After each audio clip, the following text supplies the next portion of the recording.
आपसे इतने महीनों बाद मिलकर बहुत अच्छा लगा, मगर अफसोस ये हमारी आखिरी मुलाकात थी।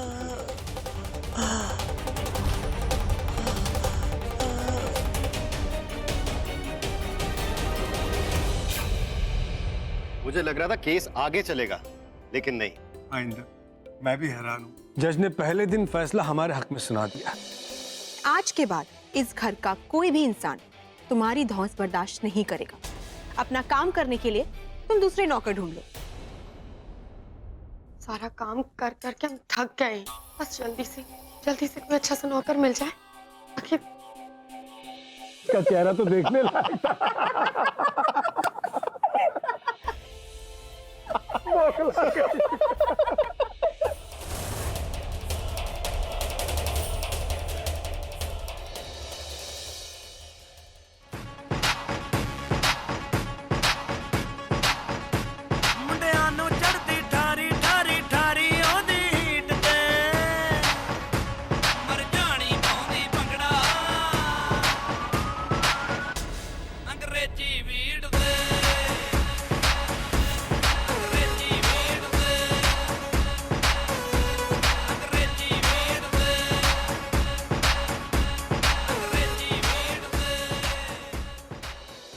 हमें तो फैक्ट्री की फिक्र हो रही है। जानती हूँ बड़ी माँ, लेकिन आप फैक्ट्रीज की बिल्कुल भी चिंता मत कीजिए। पवित्रा ने जितने भी क्लाइंट्स के साथ रिश्ते खराब किए हैं ना, हम सबको वापस लेकर आएंगे। अब तुम हमारे साथ हो तो हम सब ठीक कर देंगे।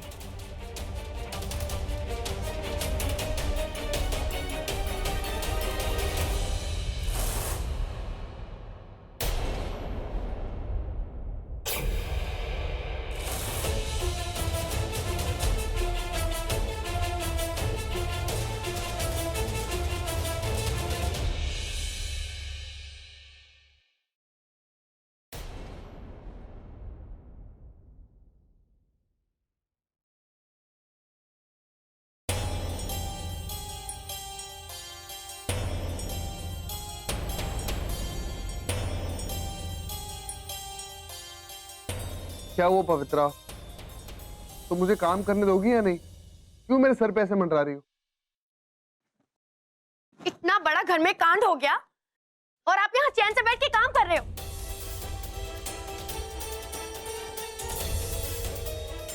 अकल पे पत्थर पड़ गए हैं आपके, अंधे हो गए हो, कुछ नहीं नजर आ रहा है आपको। अरे वो 2 दिन की फ्रॉड बहू ने आके हमारी 6 महीने की मेहनत पर पानी फेर दिया। इतने टाइम से जो मेहनत की, एक दिन में उसने हमसे सब कुछ छीन लिया। हमारी जिंदगी बर्बाद करने पर तुली हुई है वो, और आपको यहाँ काम की पड़ी हुई है। वो क्या है ना पवित्रा, तुमने कहावत तो सुनी होगी, जैसी करनी वैसी भरनी। अब तुमने जिस तरह धोखे से इन लोगों की जायदाद हड़पी थी, उसी तरह इस लड़की ने तुमसे तुम्हारी आधी जायदाद ले ली। और रही बात मेरी, तो मुझे तो इस जायदाद में ना ही पहले कोई इंटरेस्ट था और ना ही आज।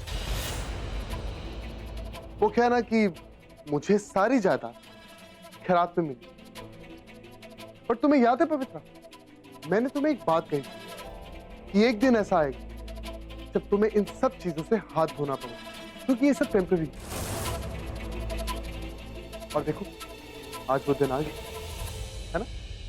हमें लगता है कि आप किसी और के कुछ ज्यादा ही वफादार होते जा रहे हैं। वफादार? क्या बात है यार, तुम बहुत बड़े बड़े और भारी भरकम शब्द यूज कर रही हो। वफादार, तुम ऐसे शब्द कब से यूज करने लगे? बट वो क्या है ना पवित्रा, कि अब मैंने भी हवा के रुख की तरफ मुड़ना सीख लिया। अब तुमने इतने महीनों में इतना तो सिखाई दिया मुझे, है ना।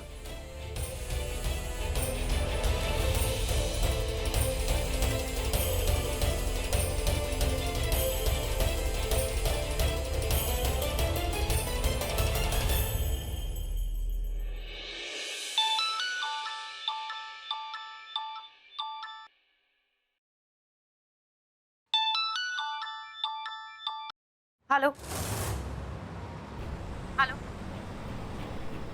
सोचा नहीं था कि एक लड़की से बात करूंगा। तो ये फोन करने से पहले पता लगाना चाहिए था। हमारे पास तुम्हारी इन फिजूल बातों का वक्त नहीं है। बोलो क्या काम है?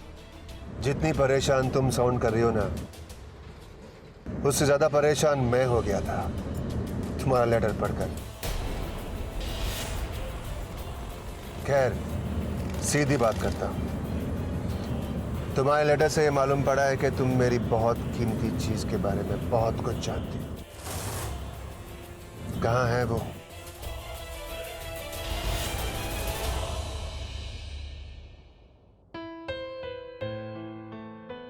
सच कहूं अंश, आज जो मैं कर रही हूं ना, वो 6 महीने पहले आपको करना चाहिए था। तुम कुछ भी कहो माँ, मुझे भूमि पर पूरा भरोसा है। ये हमारे साथ नाइंसाफी कभी नहीं करेगी।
वो मुझे तुम्हें थैंक यू कहना था।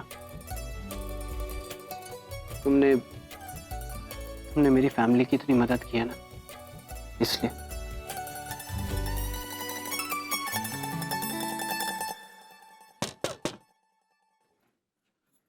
बीबी जी, वो अस्पताल से फोन आया था।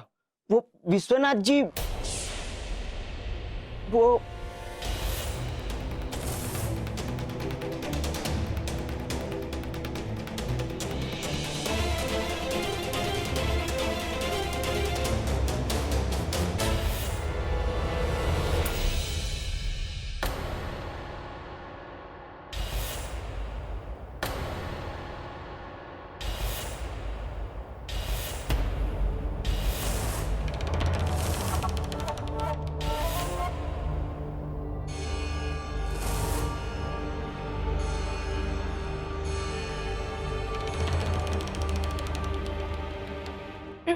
एटीन 19 से लेकर 1926 तक 4 बेगमों ने भोपाल पर राज किया था। उनका राज तो खत्म हो गया। अब तुम किसकी बेगम बनकर आई हो? तुम 2 घंटे लेट हो। हम किसी की भी बेगम हो, उससे तुम्हें क्या लेना देना? फिलहाल अपनी बेगम की फिक्र करो, जो किसी और के शौहर के साथ गुलछर्रे उड़ा रही है।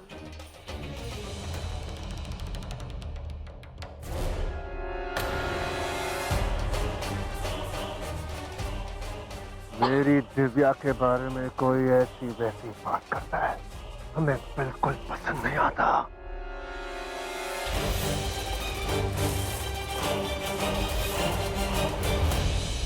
ना, मैं वो विश्वजीत जी मेरे, कहाँ है वो? डॉक्टर जुमानी कहाँ है? Ma'am relax. मैं यहाँ पे रिलैक्स होने नहीं आई हूँ।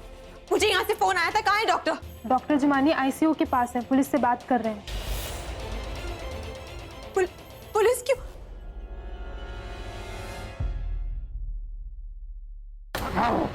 हमारी दिव्या कहाँ है? बता, वरना यही काट देंगे। गाड़ दो, हमें मौत से डर नहीं लगता। लो। और सोच लो, तुम्हें तुम्हारी दिव्या तक सिर्फ हमें पहुंचा सकते, सिर्फ हम।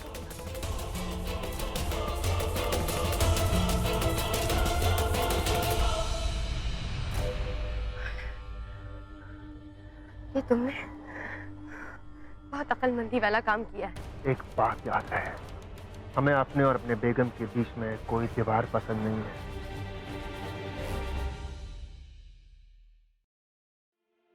साफ साफ बताओ क्या हुआ था? तुमने किसी को आते हुए देखा था? कौन गया था इनके कमरे में?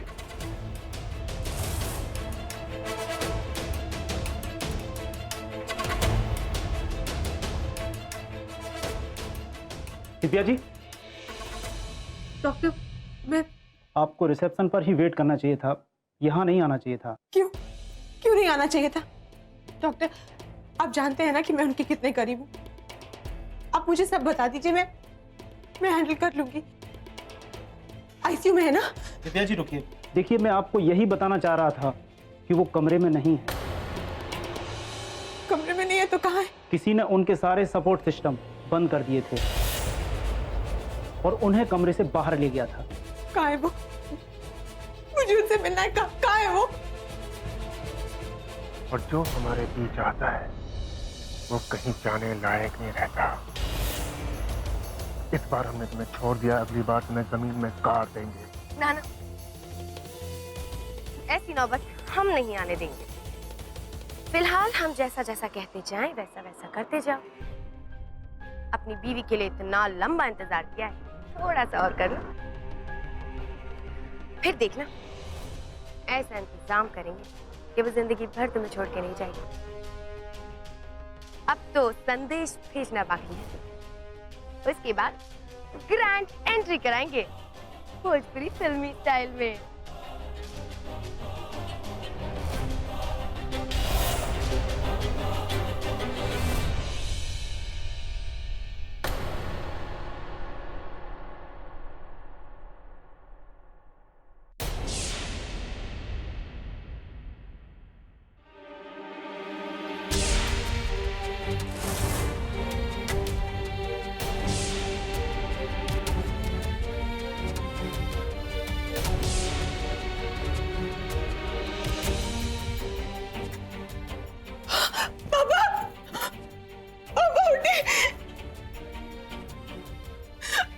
सॉरी पापा, ये सब मेरी गलती है,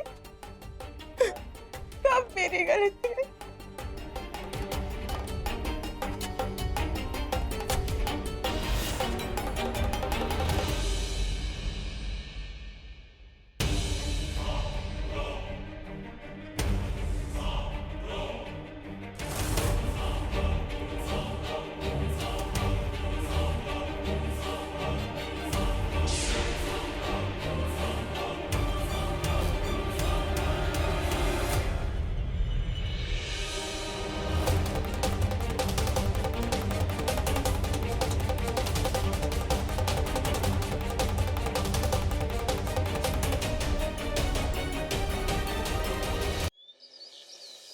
बहुत दिनों बाद हमारे घर में खुशियां आई हैं। बुराई पर अच्छाई की जीत की पहल हुई है। हाँ, बिल्कुल सही कहा आपने भाभी माँ। और फिर कल से तो नवरात्रे शुरू हो रहे हैं। जिंदगी की नई शुरुआत करने के लिए इससे अच्छा दिन और क्या हो सकता है। इसीलिए अपनी जीत की खुशी मनाने के लिए घर में देवी माँ की स्थापना करेंगे, ताकि आगे आने वाले दिनों में माँ की कृपा से ये खुशियां कायम रहे। जी भाभी माँ, बहुत अच्छा सुझाव है। और भाभी माँ, हम ना साथ में गरबा भी रखेंगे, उससे हमारी खुशियां दुगनी हो जाएंगी। हाँ हाँ,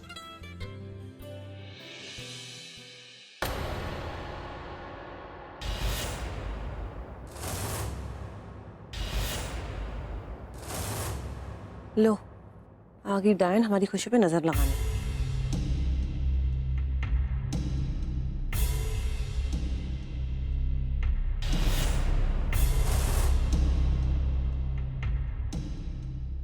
वाह जगत माते, आइडिया दिया है आपने हमें। इस बार तो हम खुद देवी माँ को यहाँ लाएंगे, जौ भी बोएंगे और सुबह शाम उनकी आरती करेंगे। कन्याओं को घर पे खाने के लिए भी बुलाएंगे। छठे दिन से आस पड़ोस की औरतों को बुलाएंगे और गरबा रखवाएंगे। है ना नागिन चाची? हाँ हाँ, क्यों नहीं क्यों नहीं। और तो और हम सभी के लिए अपने हाथों से खुद जाके नए कपड़े भी लाएंगे।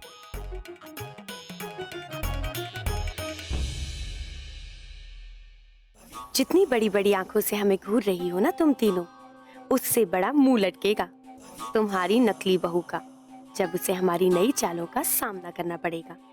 सही कहा जगत माता, जिंदगी की नई शुरुआत के लिए नवरात्रि से बेहतर दिन हो ही नहीं सकता।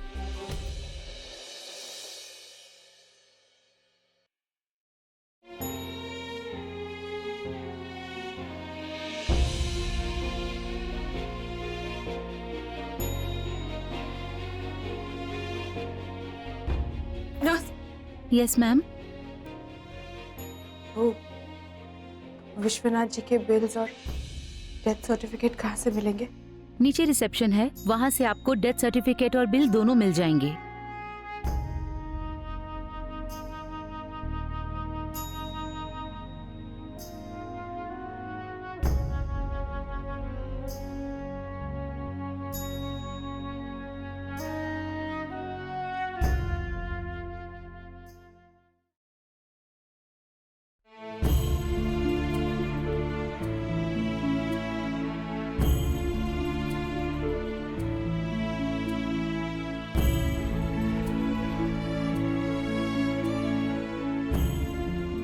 नर्स, मुझे विश्वनाथ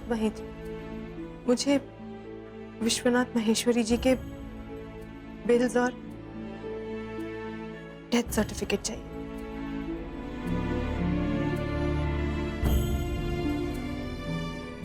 सॉरी मैडम, याद आया, उनके सारे बिल्स तो भरे जा चुके हैं। तो क्या उनके मैनेजर मिस्टर सेठी आए थे? पता नहीं मैम, उन्होंने अपना नाम तो नहीं बताया और पैसे भी पूरे कैश में भरे थे।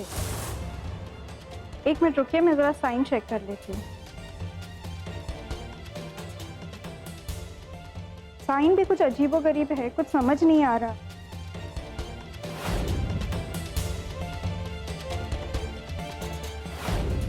पर हाँ, आप उनका डेथ सर्टिफिकेट हमारे 5th फ्लोर के एडमिन ऑफिस से ले सकती हैं।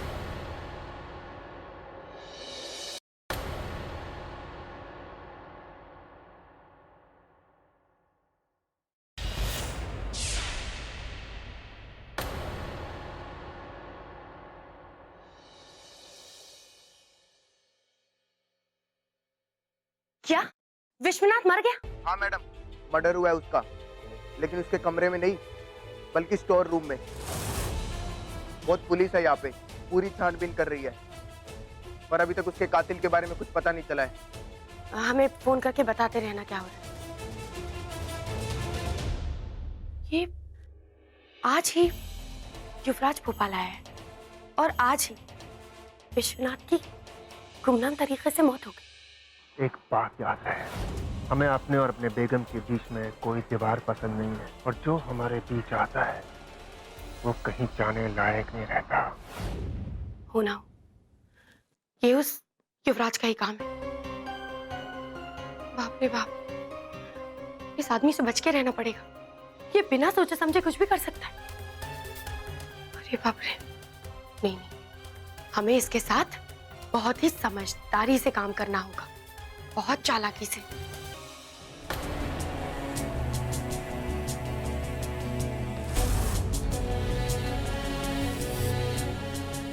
मुझे उसे अकेला नहीं छोड़ना चाहिए,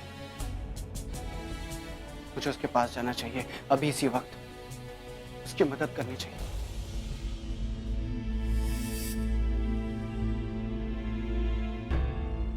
सुनिए, एडमिन ऑफिस कहाँ है? एडमिन ऑफिस तो उसी तरफ है। पर मैं तो उसी तरफ से आ रही हूँ, मुझे नहीं दिखा। मैम आप इस कॉरिडोर के एंड में जाइए, उधर से राइट में। Thank you.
दिव्या की खुशबू है।